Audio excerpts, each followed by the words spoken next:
anything the traffic will allow. Nowhere can you get that happy feeling when you are stealing an extra bow. There's no people like show. People, they smile when they are low.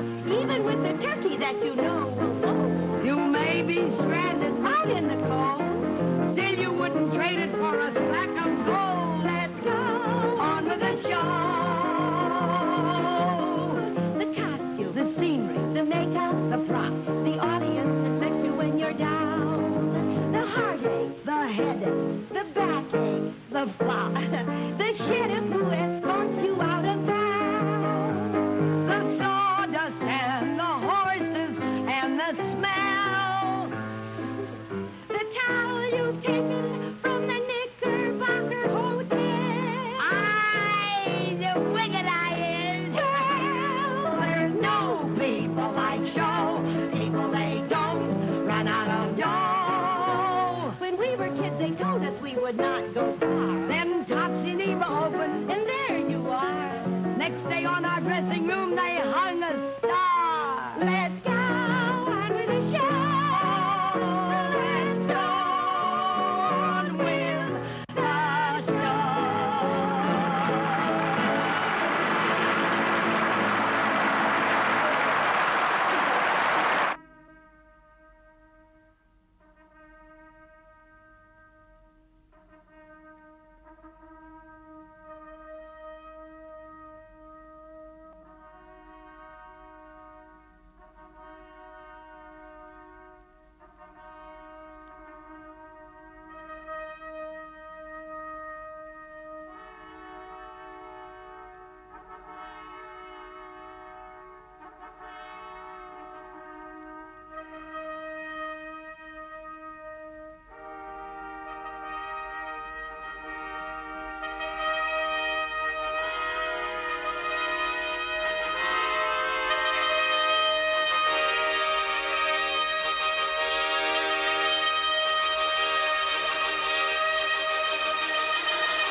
Las Vegas, Nevada, one of the few places in the world where vaudeville and music hall still exists and is still very popular with the public.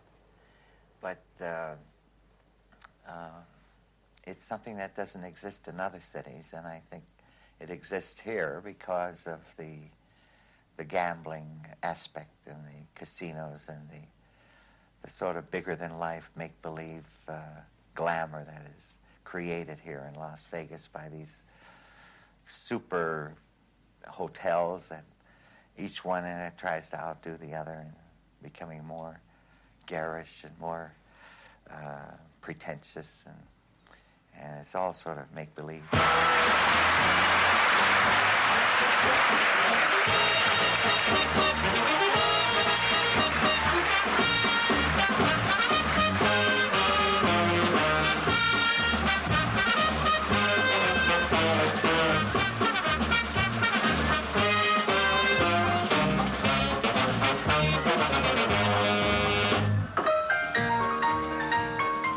The traditions of music hall were of crucial importance in the development of popular music.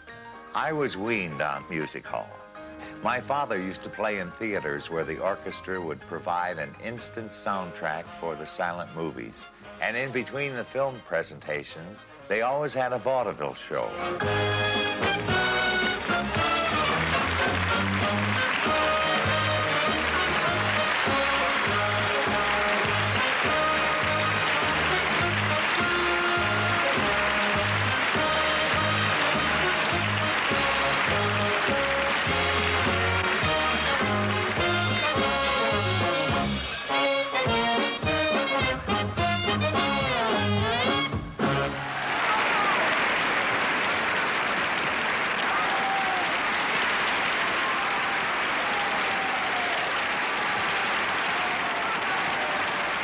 glad you came. So many great stars have come out of music hall. Bob Hope, Judy Garland, Al Jolson, Mae West, Eddie Cantor, that it's sometimes difficult to remember it had disreputable origins, often illegal, and never socially respectable.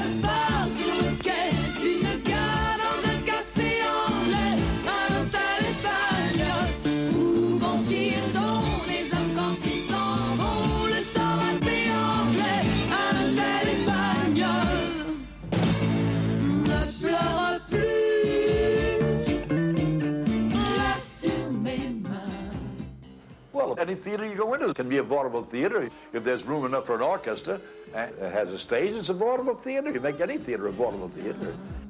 There's some in New York, some in Chicago, some in Milwaukee. There might have been a few thousand vaudeville houses in the different chains.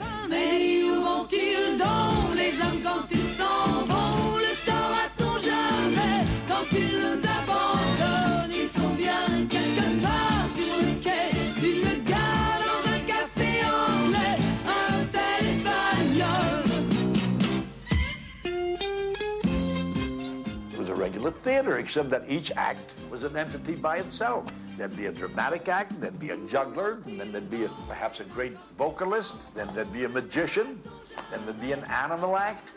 There'd be sometimes as many as 12, 14 acts. Each was called an act. It had nothing to do with the preceding act or the succeeding act.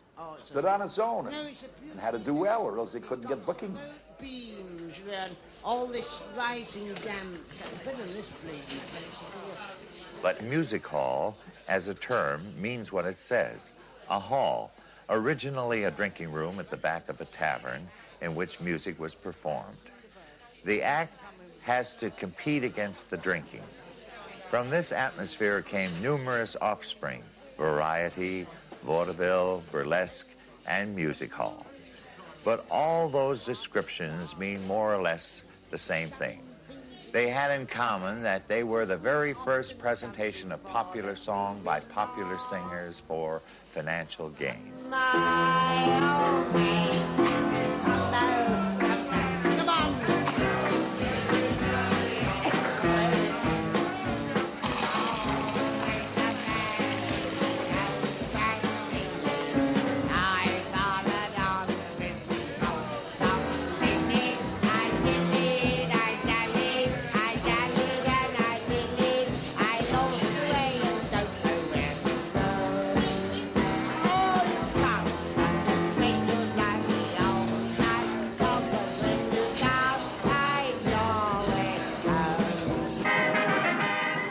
The shows took place wherever there was an audience, in pubs, in horse stables, even in tents. Is that elegant or is that elegant? Elegant. I've got the face of a saint. On the level it ain't paint. Beware of these eyes. I'm a devil in disguise. And they call me Sister Honky Tonk. Get over Diddy. They call me Sister Honky Tonk.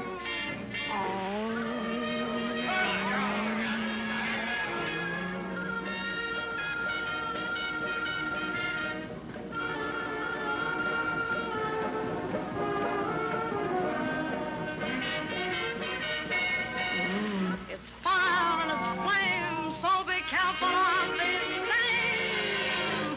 Oh, they call me Sister Honky Tonk. I gotta slam now.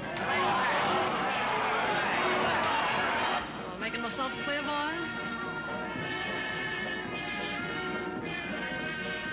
Suckers. The tradition was originally English and began in the 18th century at places like Sadler Wells in North London, which is now an opera house. The British Parliament disapproved and passed an act in 1751 forbidding these entertainments without a magistrate's license. But the profits from drink and entertainment together proved so large that the number of these music halls grew steadily. And by 1852, Charles Morton, known as the father of the halls, opened up the first legitimate music hall behind the Canterbury Arms in Lambeth. We took off like this,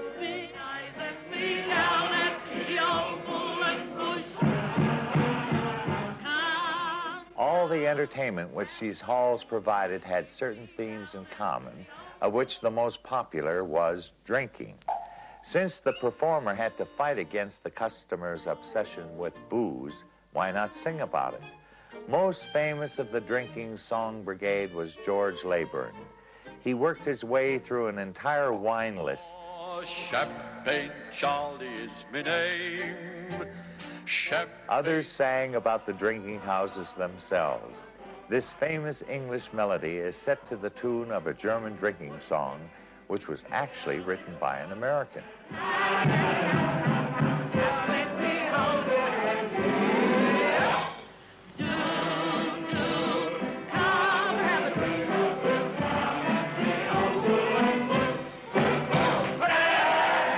Leyburn also discovered the advantages and the cost of an image. His contract stated that he had to be provided with suitable clothes and a carriage and four at all times. Oh, I gotta tell you, so many people here have asked me whether this is my piano, and I'm rather proud to say it is. There are only two in the whole world like it. Thank you very much. And I got both of them. Now, this boogie woogie I've been playing for you is a kind that is known as boogie woogie 8 to the bar. Here's a little invention of my own. Boogie woogie 16 to the bar.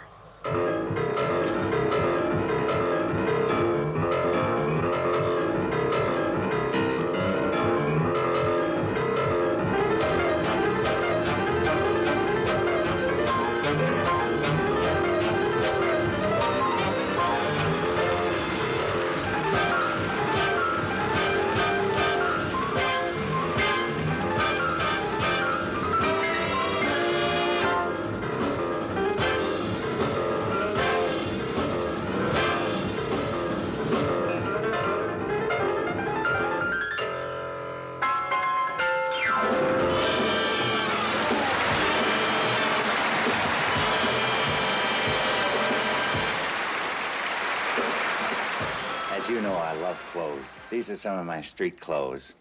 And the reason I love so many clothes is because I guess when I was a kid, I had to wear my brother George's hand-me-downs. Now that I can afford to buy my own, I have them in about 3 sizes because I love to eat and my weight constantly fluctuates. So most of my suits come in 3 sizes: thin, fat, and impossible. And I have them in a see-through wardrobe with sliding glass doors. I should say squeaky sliding glass doors. I have here in this home about 200 suits, 400 sports shirts and slacks, and about 100 pairs of shoes. And believe it or not, I wear them all. I don't blame you for laughing. You know, sometimes I look at all this stuff and I can hardly believe it myself. Oh, well. My clothes may look funny, but they're making me the money. Oh, thank you very much. Oh, wait, I gotta tell you. Remember that bank I used to cry all the way to? I bought it. I love it, I tell you. I kind of like this place.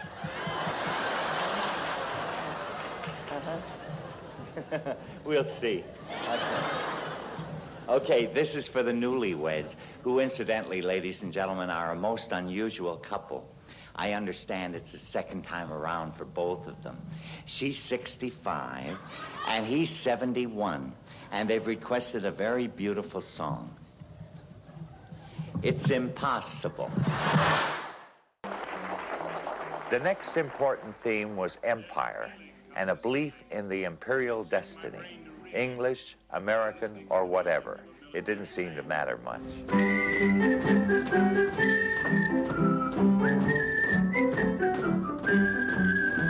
Any tune like Yankee Doodle simply sets me off my noodle. It's that patriotic something that no one can understand. I'm a cranky, hanky-panky. I'm a dead square, honest Yankee. And I'm mighty proud of that old flag that flies for Uncle Sam. Now, I don't believe in raving, but every time I see it waving, there's a chill runs up my back that makes me glad I'm what I am. Glory, glory,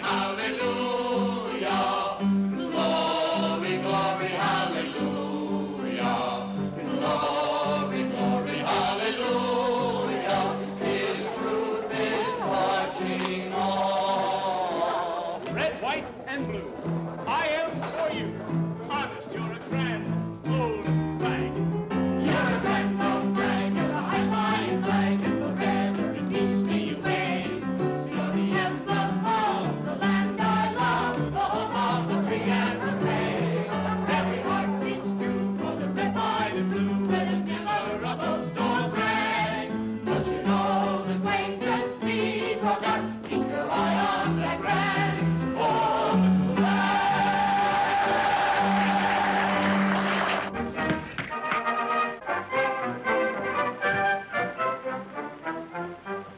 My mother always said to me, beware the man who wanders. He'll never be home, forever he'll roam. The traveler always squanders. So I began to concentrate on college boys, clerks, and tailors. Then the fleet flew in, and now I begin to see what the girls like about sailors. Wherever we go, we stop by home, but never really fall. Swinging, on it is Timbuktu. But we stay in our bag and no one can say the fleet. Now, through to you.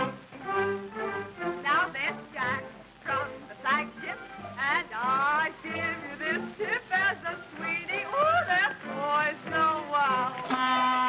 And to the Wyoming, my thoughts go a-roaming. His name's Bill, and I feel thrill now.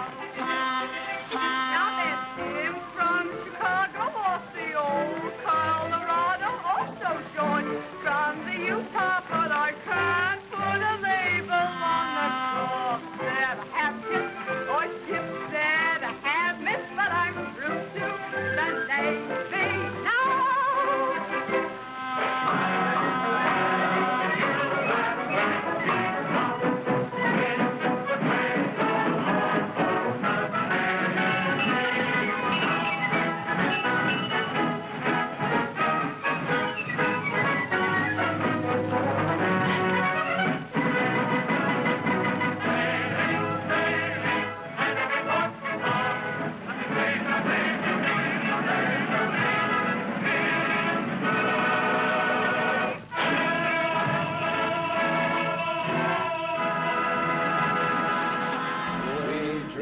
Dreams away. After Drink and Empire, the most popular subject of music halls was nostalgia for a home left long ago to seek work in strange places. Some performers even made a fortune trading on the characteristics of their home country for the benefit of expatriates around the world. Harry Lauder, for instance, sang incomprehensible Scottish songs for the benefit of Scots in Africa. For favour he's contented, I'm feeling quite contented. I've went and sealed the bargain with a kiss. And I'm sitting weary when I think of good Madeira, and you'll always hear me singing this. I love a lassie, a bonny lassie, she's as pure as the lily in the dell. In fact, few people thought this kind of entertainment was proper. My great-grandfather had a vaudeville house as well as his opera house. He made money in the vaudeville house, and he would come to the vaudeville house and empty the drawers to go over to the opera house to pay off the opera singers, because opera didn't then, any more than it does today, make money. But in spite of the fact that he ran a vaudeville house, and ran it a little bit unethically from time to time, was nevertheless a man of great moral virtue. He would never allow his wife to come to the vaudeville house. He would never have any theater people at home to entertain them. He felt that that was a part of his life, that he made money, and he must have enjoyed doing it because he did it so well, but he separated it. I'm Bert. Perhaps you've heard of me, Bert. Yet there were many aspects of this new variety which made vaudeville socially intriguing. There was, for instance, a growing cult of the male impersonator, the most glamorous of whom was a British star, Vesta Tilley. All the whiskers and fluff. Stick my hat on and come. She fascinated both men and women. I'm Burlington Bertie. I arrived at 10:30 and sauntered along like a top. In fact, male impersonation came from a long tradition of English pantomime, and some of the stars spent so much time perfecting their costume that it was they, rather than any of their male theatrical contemporaries, who set the standard for the well-dressed man about town. I'm Burlington Burton. I rise at 10:30, then Buckingham Palace I view. I stand in the yard while they're changing the guard. The king shouts across toodaloo. The Prince of Wales' brother, along with some other, slaps me on the back and says, come and see mother. I'm Bert. Bert, royalty's hurt. When they ask me to dine, I say no. I've just had a banana with Lady Diana. I'm Burlington Bertie Plumbo. And then there were the female impersonators. Again, there was a long tradition, in England especially, going back to Shakespeare. 4 years a fairy queen I've been. 4 years I foiled the demon king.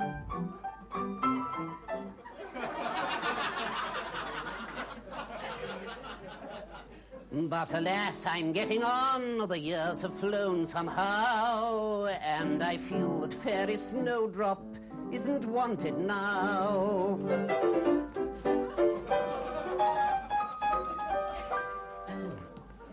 Nobody loves a fairy when she's 40. Nobody loves a fairy when she's old. Though she may have a magic power, that is not enough. They like their bit of magic from a younger bit of stuff. When once your silver star has lost its glitter, and your tinsel looks like rust instead of gold, your fairy days are ending. Once your wand has started bending. No one loves a fairy when she's old. But then, of course, it was very chic for darlings to go. It was a musical called My Darling. And of course, when Darling went, they were just the same as the clock cast, because it's a sort of marvellous thing. It gets everybody at it. So the Dowager Duchess becomes Mrs. Mott, really, when they sit together. Because people really are, they're really all the same.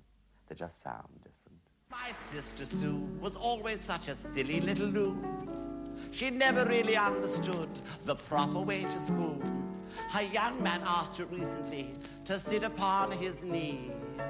When she at last consented, she behaved so bashfully, 'cause she'd never been there before. I can walk straight out and talk to Mrs. Jones on the front row and say, oh, you look all right, darling, you're enjoying yourself. And she'd say, yes, Dan, yes, you don't mind me talking to them. And say, oh, no, it's all right. And we can chat. You can jump out into the people, and it's marvellous. And they were regular. Every week there used to be the butcher and his wife on the first 2 seats, same seats every week. And it was quite fascinating. The musical, of course, was a family of audience and artists. You got to know people as you travelled round. Oh, what a beauty. Never seen one as big as that before. Oh, what a beauty. It must be 2 foot long or maybe more. It's such a lovely colour, nice and round and fat.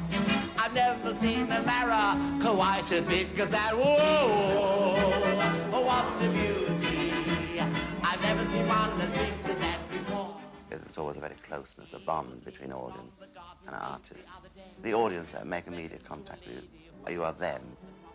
You're saying what they'd love to say. It must be 2 foot long or maybe more. Such a lovely colour, nice and round and fat. I've never seen a mirror quite as big as that. Whoa, what a beauty. Never seen one as big as that before. Never seen one as big as that before.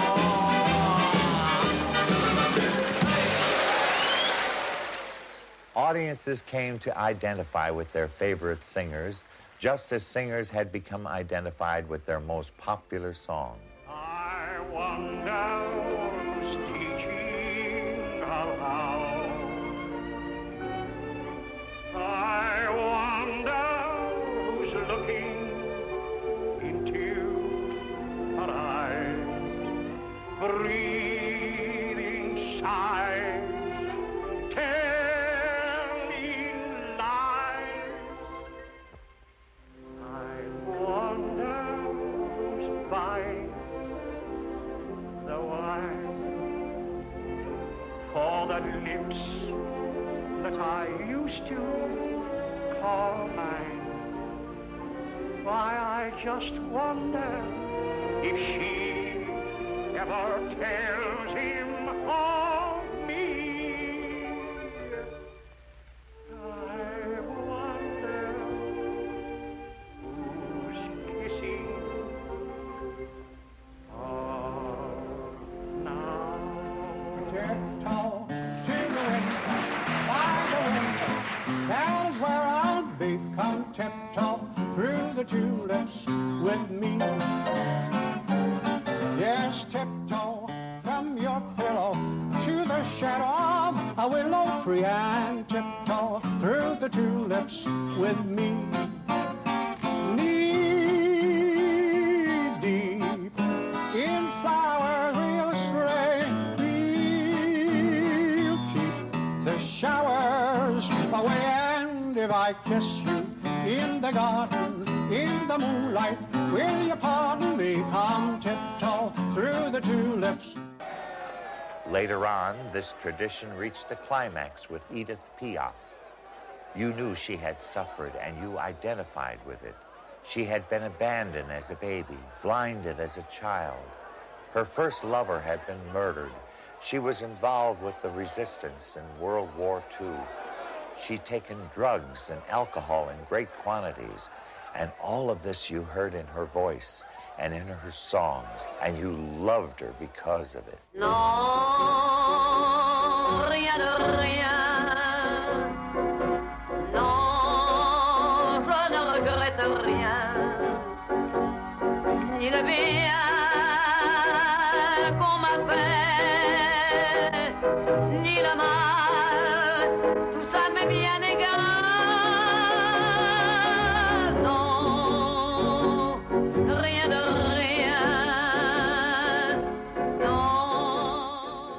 Monster. But when I say monster, that means the same thing in English and in French. We say monster when somebody's doing more than something. She was singing like a monster. She was living like a monster. Eating, drinking, loving, friendship as a monster. Vous asseoir à ma table, il fait si froid.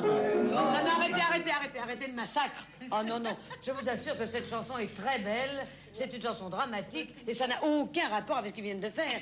Malheureusement, je ne peux pas chanter, mais je crois que tout de même, je vais trouver les forces nécessaires pour réhabiliter cette chanson. Je vais chanter un refrain, je vais essayer. J'espère pouvoir y arriver. Veux-tu m'accompagner? Oui. Allez, venez, Milord, vous asseoir à ma table. Il fait si froid dehors. Ici, c'est confortable. Laissez-vous faire, Milord, et prenez bien vos aises pour peine sur mon cœur. Piaf could sing, the telephone book would be the same for the public. But it was a sort of curiosity to see how much a woman can hold a sadness. She was always saying, have you found a new way to die? Because she had that complex to have a song with a new manner of dying. So she had from the fire, the water, automobile crash, and I don't know, the gas, the electricity. And it was very hard to find a new way to die.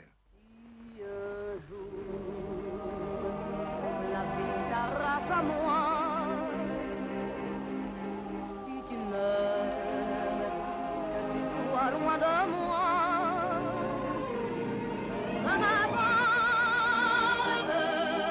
Si tu m'aimes, parle-moi, je mourrai aussi. Nous aurons pour nous l'éternité dans le bleu de toute l'immensité.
But music hall had come of age, however, thanks to an unexpected encounter.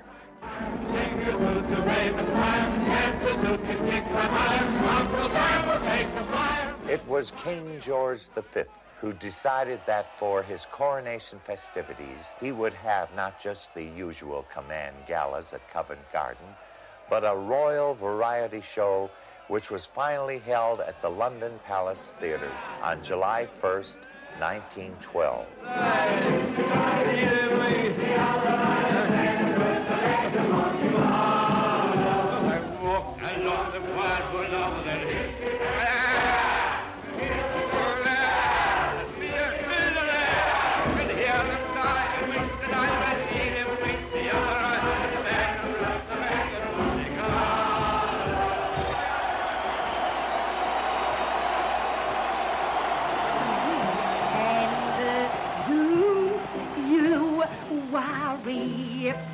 If you're happy, tell you all the wonderful things that he says for you to do.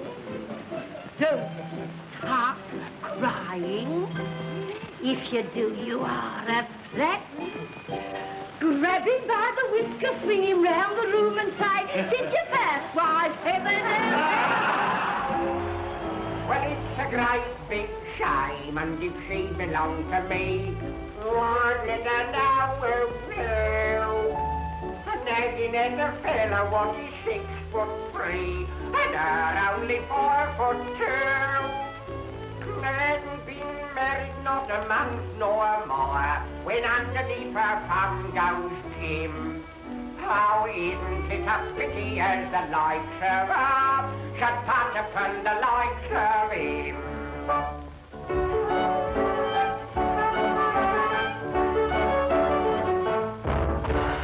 All the major stars of the day were included. have you been there? You know we With just one exception, Marie Lloyd. She was left out because she was thought too vulgar for the royal taste. And every little movement has a meaning of its own. Every little movement tells a tale. When she walks down Piccadilly, a voice behind her love, all her bits are frilly. When she glides a bit, the John is following her trail. But if she turns her head like so, something doing, don't you know? Every little movement tells a tale. In fact, the management who organized the royal show could not bear to be reminded of vaudeville's seedy origins. And Marie Lloyd, when she sang, she emphasized her words with hefty nudges, winks, and grins. They utter, but when midnight shines, then her heart begins to flutter and she yawns like a lid and stretches out her arms to frail. Then the hubby, full of love, looks at her and points above. Every little movement tells a tale. I want to hear you loud and clear. Professor, we are going to sing My Sister Lily Was a Whore in Piccadilly. It wasn't the grass that tickled. Sorry. So the working class went because the entertainment was cheap and because they could understand it. The middle class went because they never want to be left out of anything. And the rich went to have a good laugh at everyone else. All in all, music hall proved irresistible.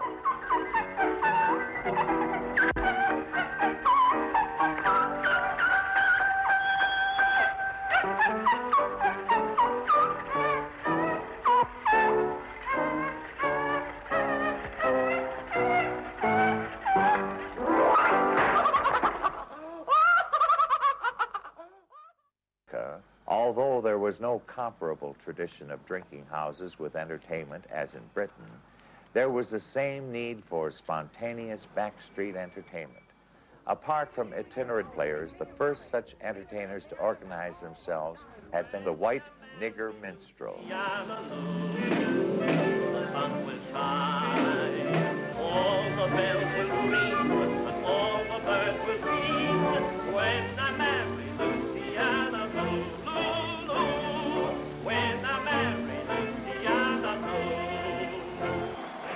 pretty soon, every town, and particularly every frontier town, built its variety theater to house all manner of acts. And in America, the tradition became known not as music hall, but as vaudeville. The more unruly and risque elements became known as burlesque. My first real contact with burlesque happened because when I decided to make a film for Paramount, my very first, I had this book called Applause, and the whole background of it were from burlesque. So I went to the burlesque theaters, to every one that existed in New York, and my first reaction was, to hell with it. It's just too awful. I don't want to touch this. It's sordid. And a great deal of it was sordid. The sordid part of it was the striptease routine, which in itself was really very innocent compared to what we have now. It was child's play. But the cold, detached attitude of the girls and the voracious hunger of men, those poor, frustrated men sitting out front, you know, and just eating them up and whooping it up. It was really beastly. It was like meat on exhibit. But now and then a pearl in a stack of garbage. And so I thought, no, I'm not interested. And I said, well, why not? I'd like to make a commentary on how horrid this thing is. So I did a film, Applause.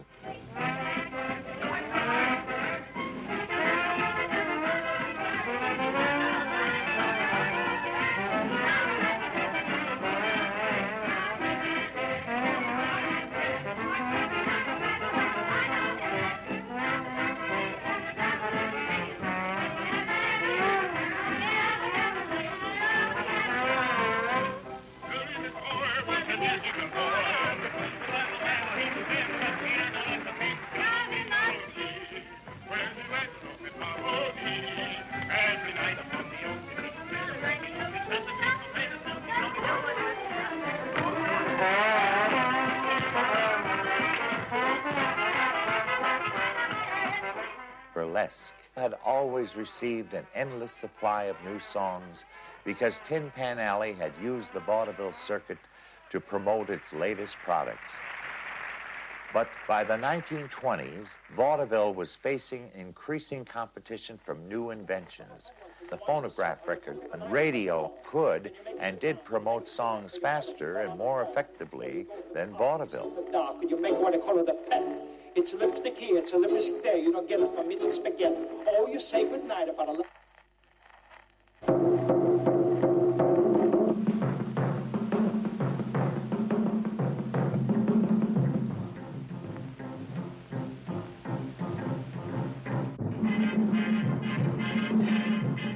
The music hall tradition had to rely more and more on gimmicks and vulgarity to keep it going.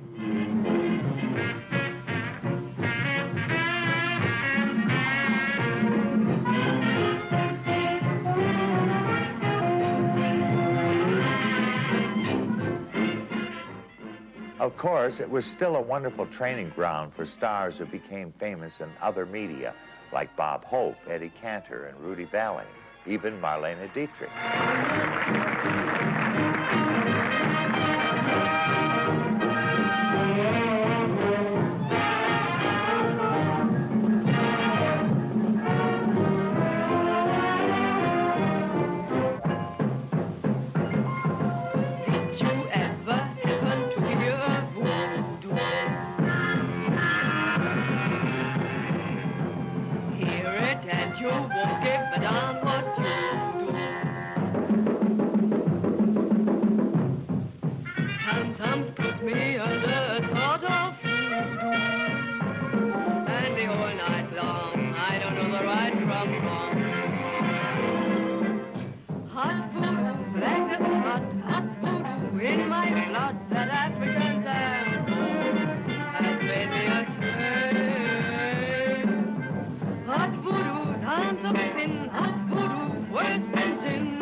But there was another element which took away vaudeville's audience. Talking pictures.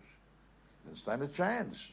Here they were turning out the entertainment wholesale, making a print, making many prints of the picture they did, and it's a new medium. Just killed vaudeville. Too bad, too, because vaudeville was a great training ground. Of course, there were many poor vaudeville shows. Vaudeville helped kill itself, too. But it was the onward march of technology, you know. Vaudeville was no longer the important place to promote the new popular song. Once the lifeblood of Tin Pan Alley, it was now little more than a sideshow. Gradually, the theaters closed. New York's Gotham Theater was closed in 1937 by Mayor LaGuardia for putting on striptease. In London, the Windmill Theater, which once boasted "We never closed," closed in 1966. It was left to Hollywood to use up many of the ideas and most of the performers from vaudeville, creating a fantasy world that was pure Hollywood and yet pure music hall.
Everyone is striving to make it a little bigger than the last one and a little more bizarre. And I think that's what entertainment is really all about. It makes people forget their daily lives and it has to be a sort of make-believe to make them forget, larger than life. And these shows are so extravagant and so colorful, and performers like myself are finding it. You have to compete now. You have to make each show better than the last one. You can't just do the same show over and over because people are looking for surprises each time. Yeah, the watch is underneath the diamonds. In case you have to tell the time, you press 2 diamonds, the lid opens up, see? Yeah, it keeps very good time. It's about 20 rubies to 11 diamonds. Yeah. Let me show the young man here. See what you get if you practice? The first time I came out in the carriage was a surprise. The next time I had the carriage, I used horses to bring it out. The first time I came out in a Rolls-Royce limousine, that was a surprise. But now the Rolls-Royce limousine is studded with jewels. It's always a step further, you know. Smile, though your heart is aching. Smile, even though it's breaking. When there are clouds in the sky, you'll get by. If you smile through your fear and sorrow. Smile and maybe tomorrow you'll see the sun come shining through. If you... Despite all the theaters which closed, the traditions of music hall were to be of crucial importance in the development of popular music. Rock and roll, for instance, would not have been the same without British music hall. And music hall contained all the elements which eventually became the musical. These traditions were kept alive, however, by individual performers. Judy Garland, for instance. She was feminine and yet masculine. Toward the end of her life, she often sang in drinking clubs and gambling saloons, like the earlier music hall performers. Almost, she conducted a seance in loving memory of a tradition which had sustained her, yet which finally destroyed her. Light up your face with gladness. Hide every trace of sadness. Although a tear may be ever so near, that's the time you must keep on trying. Smile, what's the use of crying? You'll find that life is still worthwhile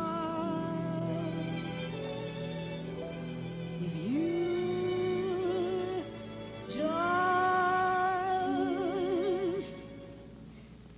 smile.